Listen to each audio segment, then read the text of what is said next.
वाई तालुक्यातील कृष्णा नदीवर बांधलेलं हे बलकवडी धरण आणि यावर्षी धरणातलं पाणी आटल्यामुळे जी दोन महादेवाची मंदिरं दिसायला लागली त्यापैकीच एक हे श्री धुरेश्वर मंदिर गोळेगाव.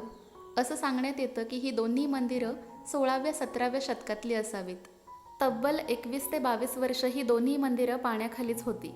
श्री गोकर्णेश्वर मंदिर आम्ही नाही बघू शकलो, पण या मंदिराची स्थिती मात्र आजही बऱ्यापैकी उत्तम आहे. मंदिराची संपूर्ण बांधणी अगदी थक्क होऊन बघत बसावं अशीच आहे.